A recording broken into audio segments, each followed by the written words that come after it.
फिर हम लोग आग देख रहे होंगे भाई साहब कुछ नहीं, गैल उससे इसको उल्टा डालनी पड़ेगा, ठीक है, तो गैल उससे, ठीक है। तो इसमें क्या था, इसमें कुछ भी नहीं था, बहुत आसान सा था कि भाई इसने ये बोल रखा था कि यहाँ पे क्या कॉन्सेप्ट हो रहा होगा, यहाँ पे वॉल्यूम कॉन्सेप्ट हो रहा होगा, और जो प्रेशर है वो डायरेक्टली प्रोपोर्शनल होगा किसके, टेम्परेचर की। ये मेरा क्या कहलाता है, का है लो से लो। तो देखते हैं मतलब भाई साहब का कुछ भी नहीं, कुछ भी नहीं। अगर अपने शब्द में लिखा है यहाँ पे फिक्स्ड क्या होगा, फिक्स्ड यहाँ पे होगा वॉल्यूम, वॉल्यूम फिक्स्ड होगा। और क्या बोला, अच्छा प्रेशर, प्रेशर डायरेक्टली प्रोपोर्शनल होगा किसके, टेम्परेचर के। अच्छा ये था, हाँ ये होता है कि वैल्यू से होता है। अब देखो हम जितना भी 2-3 लोग पढ़े ना, पहले बॉयस लो हो, चार्ल्स लो हो, या फिर ये गैलुसक लो हो, या फिर एल्वेट्रो लो हो, चाहे डॉटर्स लो, कोई भी लो हो, तो उसमें बस जो ग्राफ इंपॉर्टेंट है और जो फॉर्मूला बहुत बहुत इंपॉर्टेंट है। इसके बाद हम अगले पार्ट में देख रहे होंगे भाई साहब क्या, काइनेटिक थ्योरी ऑफ गैसेस, उससे 4-5 पॉइंट याद होना चाहिए, और इसमें कुछ फॉर्मूला है, और डिफ्यूजन और वेपर डेंसिटी, वो सारे टॉपिक्स खत्म कर लेंगे। लेकिन ये देखते हैं फिलहाल जो प्रेशर है किस क्या है, डायरेक्टली प्रोपोर्शनल होता है किसके टेम्परेचर के। मतलब अगर मैं ये बोल सकता हूँ कि भाई साहब अगर डायरेक्टली प्रोपोर्शनल है तो क्या ये P/T यहाँ पे कितना आ रहा होगा, कॉन्स्टेंट आ रहा होगा। अगर कांस्टेंट आ रहे तो मेरे को एक नया फॉर्मूला मिल गया, नया फॉर्मूला क्या मिल गया, वो मिल गया P1/T1 इक्वल्स टू P2/T2। हमें बच्चा जाना था, हम भी जाना था कि भाई साहब क्या टेम्परेचर को हमेशा क्या में लिखते हैं, केल्विन में। मतलब अगर मेरे को सेल्सियस में दिया है तो उसको कन्वर्ट करना पड़ेगा, किसको कन्वर्ट करना पड़ेगा, केल्विन में। क्या होता है, C+273 होता है, यही तो होता है फॉर्मूला।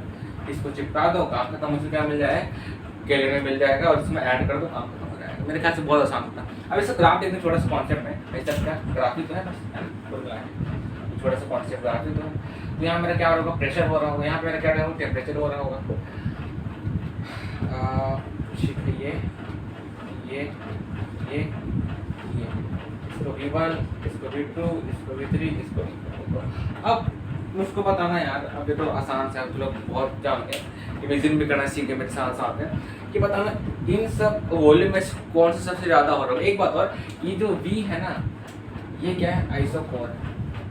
हालांकि हम ये सारे देखेंगे कि आइसोकोर क्या होता है, आइसोबार क्या होता है, और आइसोबार क्या होता है, आइसोकोर, और आइसोथर्मल क्या होता है, सारे हम देखेंगे किसमें थर्मोडायनेमिक्स में। लेकिन फिलहाल अभी जब इतना जानो आइसोकोर बोलते हैं जब V का क्या होता है, कांस्टेंट हो रहा होता है, ठीक है, फिक्स होता है मतलब, ठीक है। तो ये कि V1, V2, V3। अब इसमें से सबसे बड़ा वॉल्यूम किसका होगा, ध्यान से देखो तो भाई साहब क्या क्या क्या, ये कि यहाँ पे, तो यहाँ पे ध्यान से देखना, टेम्परेचर यहीं तो बढ़ रहा होगा। अगर इसको मैं 100 मान लो, इसको 200 मान लो, इसको 300 मान लो, तो इधर को टेम्परेचर तो इंक्रीज हो रहा है, लेकिन यहाँ प्रेशर देखो कांस्टेंट है, यहाँ ये रहा। मतलब मैं अगर सिर्फ इसकी बात करूँ, सिर्फ वीवर की बात करूँ, तो तुम ये देख पा रहे हो कि भाई साहब क्या यहाँ पे टेम्परेचर तो बढ़ रहा है, लेकिन प्रेशर उतने अच्छे है, प्रेशर इंक्रीज नहीं हो रहा है। मतलब क्या, कंटेनर कैसा है, मतलब अब खुद सोचो नहीं ना, इतना बड़ा कंटेनर है मेरे पास, ठीक है, एकदम मैं टेम्परेचर बढ़ाया जा रहा हूँ, लेकिन प्रेशर को कोई फर्क नहीं आ रहा है। मतलब क्या, वो कंटेनर बड़ा है ना, अगर बड़ा है तो उसका क्या बड़ा है, वॉल्यूम बड़ा है। फिर उसके बाद अब इतना पता चल गया, तब जाहिर सी बात है प्रेशर से क्या हो रहा होगा, V4 हो रहा होगा, फिर V3, फिर V2, और फिर V1। मेरे ख्याल से बहुत आसान था, बस इतना चेक करना था कि भाई साहब क्या, कि प्रेशर तो उतने अच्छे बढ़ नहीं रहा है, लेकिन टेम्परेचर इंक्रीज हो रहा है।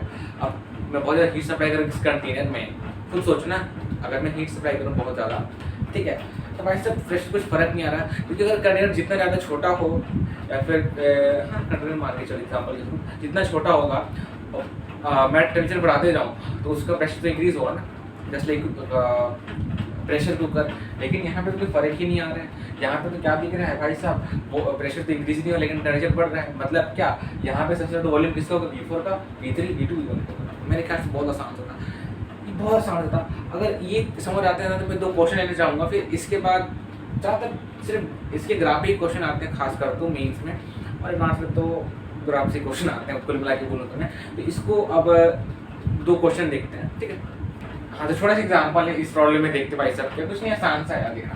The temperature of a certain mass of gas is double. मतलब क्या, टेम्परेचर क्या हो रहा है, डबल हो रहा है, कोई गैस है उसका मास जो भी वगैरह है, इज डबल, मतलब मास नहीं टेम्परेचर, ठीक है। अब क्या बोलता है, if the initially the gas at 1 atm initially, मतलब भाई साहब यहाँ P1 कितना हो रहा होगा, 1 atm हो रहा होगा, है ना, 1 atm हो रहा होगा, ठीक है भाई साहब। और यहाँ पे अगर बात करें टेम्परेचर की, टेम्परेचर देखना, the temperature of a certain mass of a gas is double, बाद में डबल हुआ, मतलब पहले कितना था, T हो रहा होगा, तो ठीक है ना, फॉर्मूला चिपका देते हैं, मतलब क्या, मतलब ये E1 upon T1 T2 upon T2 लगा सकते हैं, बस लगा देते हैं। तो 1 अपॉन T1 कितना आ रहा होगा, वो तो उतना ही था पहले, उसको मैं T मान लेता हूँ, T1 T2 ये करा, और P2 मुझको पता नहीं है, उसको ऐसे रहने दो, ठीक नहीं से, अच्छा वही बोला फाइंड द इंक्रीज प्रेशर, ठीक है, देख लेते हैं क्या दिक्कत है, पहले प्रेशर निकालना फाइनल क्या हो रहा होगा, तो ये हो जाएगा P2 कितना 2T हो जाएगा, तो यहाँ पे P2 का वैल्यू कितना आ गया, फिर P2 का मेरे को वैल्यू दिख रहा है, कितना दिख रहा है, 2T अपॉन T, 1T से 2 अपॉन कितना मेरे को मिल रहा है 1। अब यहाँ पे ध्यान से देखो तो find the percent increase in pressure, मतलब कितना परसेंट से क्या इंक्रीज हो रहा होगा, ठीक है, 2 अपॉन मेरे को अब बोला तो नहीं स्पेसिफिक कि कितना का निकालना है, तो मैं 1 का मान के चलता हूँ, और एटीएम मान के चलता हूँ, -1 इंटू कितना कर दो 100 कर दो, ठीक है भाई साहब, तो कितना, अच्छा एक बात यहाँ पे 1 इसलिए लिया हूँ मैं क्योंकि मुझको जीरो नहीं किया है कि भाई साहब कितना पड़ रहा है, कितना कर रहा है, उतना था, तो इसको 1 एटीएम मान के चल रहा हूँ मैं, तो उतना से मान लो कम हो रहा होगा, ये तो फाइनल हुआ ना इनिशियली, यहाँ पे देख रहा है इनिशियली, तो 2 अपॉन 1 हो गया, तो बेसिकली कितना आ रहा है ये 1 अपॉन 1 आ जाएगा, मतलब 100%, मतलब कितना आ रहा है भाई साहब 100% मेरे ख्याल से 100% आ रहा है ना, बस इतनी देर काम खत्म था, कुछ नहीं, बस देखा। एक बात और, जब भी क्वेश्चन पढ़ना, जब भी क्वेश्चन लिखने के भाई साहब क्या कुछ नहीं, बस क्वेश्चन सही से पढ़ना। कभी कभी क्या होता है कि जो P1 T1 जो दिया होता है ना, उसको लास्ट सेट में दिया होता है, ठीक है, यहाँ ना छोड़ के यहाँ पे दिया होता है, तो यहाँ पे देखना पड़ता है कि भाई साहब जब तब समझ आएगा जब क्वेश्चन सही से पढ़ोगे, क्वेश्चन सही से तब पढ़ोगे जब पढ़ना आएगा, ठीक है, तो मेरे ख्याल से आसान था यार, ठीक है, ज़्यादा लड़की नहीं करते, तो आसान सा था। अब देखने का एग्जाम्पल देखते हैं, फिर इसके बाद देखेंगे एवोगैड्रोस लॉ, देखें ना, ठीक है, नेक्स्ट एग्जाम्पल देखते हैं क्या, the temperature of a certain mass of a gas was increased by from 27 Celsius to 37 degree Celsius at a constant volume, what will be the क्या प्रेशर ऑफ द गैस, ठीक है भाई साहब, pressure निकालना है बाद का, ठीक है, तो फॉर्मूला चिपकाते हैं। अच्छा उससे पहले मेरे को दिए 27 डिग्री सेल्सियस, ये तो मेरा T1 हो गया ना, इसको चेंज करना पड़ेगा, कितना आएगा 300 आएगा केल्विन। मेरी बात करो किसका T2 का, तो कितना आ रहा होगा 37 दिया, तो कितना आ रहा होगा 273 में जोड़ दें, 273 में कितना जोड़ दें 37 जोड़ दें, कितना आ रहा है भाई साहब, कितना आ रहा है, कितना 10 हो रहा है, कितना 11 हो जाएगा 3, मतलब कितना 310 आ रहा है, तो काम खत्म, क्योंकि पहले का यहाँ प्रेशर दे रखा है जिसको मैं P मान के चलूंगा मैं, पहले फॉर्मूला लिख लेते हैं, upon T1 equals to P2 upon P2, कौन सा लो, डाइल्यूसिक लो, इसमें चिपका दो, तो क्या मिलेगा मुझको ये मिलेगा, P मुझको पता है, इसको P मान के चलता हूँ मैं, T कितना दिया है 300 के लिए दे रखा है, इसको मान लो P2 ही रहने दो, इसको चलो P2 ही मान लो, कितना आएगा 310 आ जाएगा, क्योंकि मुझको ध्यान से देखो तो what will be the pressure of the gas, बाद का प्रेशर बोल रहा है, बाद का प्रेशर बोल रहा है, तो मेरे को P2 चाहिए, तो अगर P2 चाहिए तो कितना आ रहा है, P2 का कितना आ रहा है 210 अपॉन 300 इंटू P, इससे काट दो, कुल मिला के मुझको मिला 31 अपॉन 30, ये बना आंसर।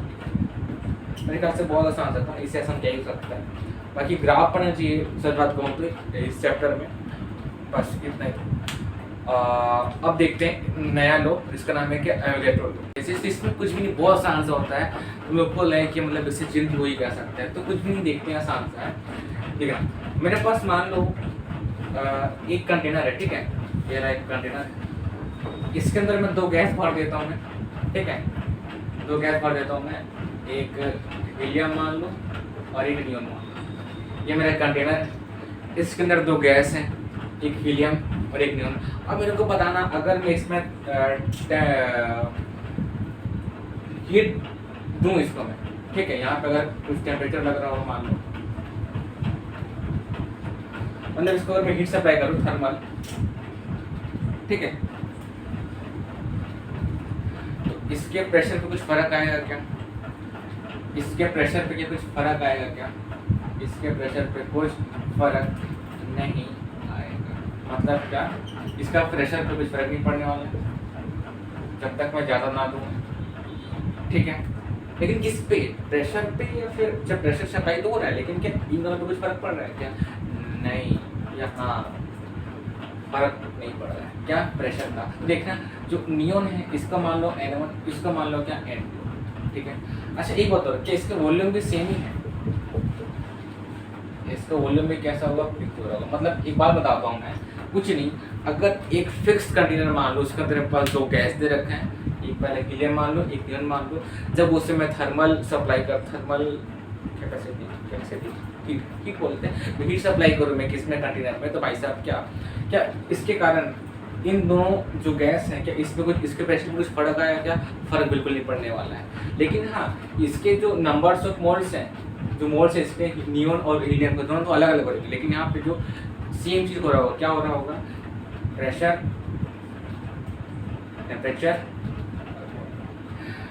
ठीक है। तो इसको उससे समझते हैं, किससे? PV = nRT इक्वेशन से। किससे? आइडियल गैस से। अगर मैं आइडियल गैस की बात करूँ तो क्या सबको पता है क्या होता है? वैसे PV = क्या होता है? nRT होता है। अगर ये फॉर्मूला होता है किसका? आइडियल गैस का, तो ठीक है ना, क्या दिक्कत है?